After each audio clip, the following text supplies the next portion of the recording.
When the Sybarites advanced against them with 300,000 men, the Crotonites opposed them with 100,000 under the command of Milo, the wrestler, Diodorus Siculus.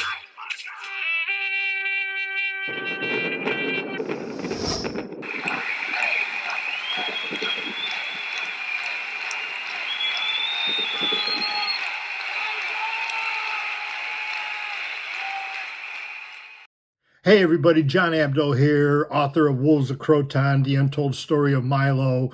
Most people know about Milo's unfathomable strengths, his ability to not only lift but carry a full-grown bull on his back, not just for a couple steps or across the palestra, which is his training facility, but around his village and definitely in and around the arena before his wrestling matches to delight his cheering fans and intimidate his opponents, obviously. But what a lot of people don't know, and has been historically documented by the historians, is that Milo is a victorious and triumphant military leader. He was asked to command a force of what was an inferior number of soldiers, which I call in the book soldier athletes, because Croton, all through Milo's life, was pretty much a peaceful state. So they really did not train per se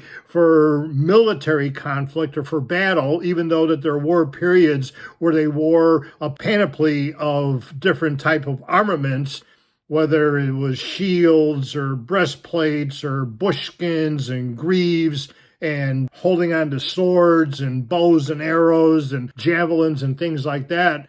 But most of the Crotonians is pretty much trained for athletics.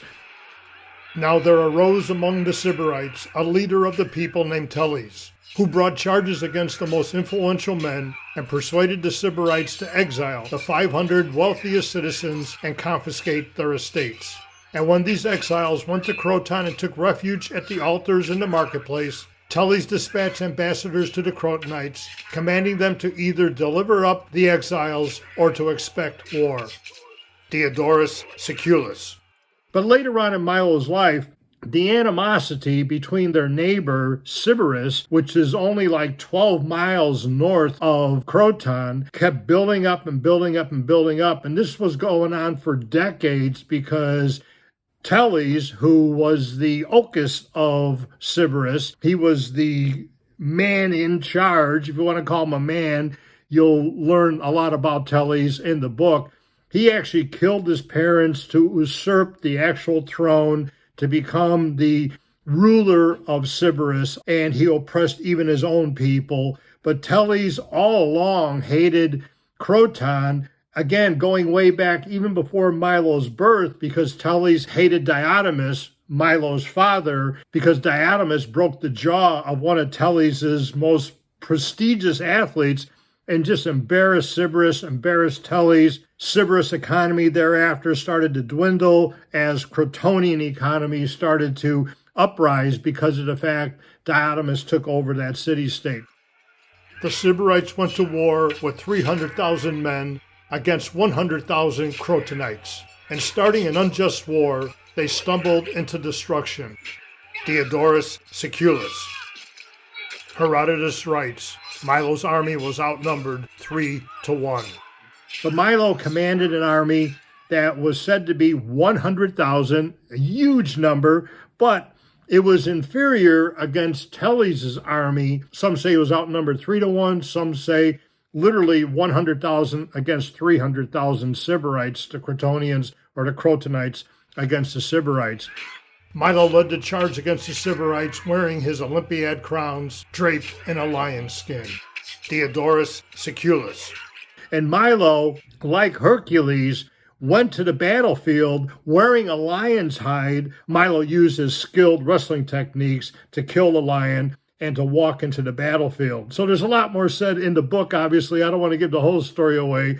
But can you imagine a battlefield where 100,000 Crotonites set up in phalanxes, which some phalanxes are like 256 men, 16 by 16, and they just spread across the battlefield. And then on the other side of the valley, here comes Sybaris. All of a sudden, you see 20,000, 50,000, 100,000, and eventually 300,000 men. And you've seen the segment on Acrotriaresmos where the smaller opponent can defeat the larger opponent by using speed and cunning technique and just a high level of aggressive attrition. Milo's army was able to defeat the more numerically superior foe because of his wrestling technique and their will to win. Sybaris was taken by the men of Croton, Herodotus.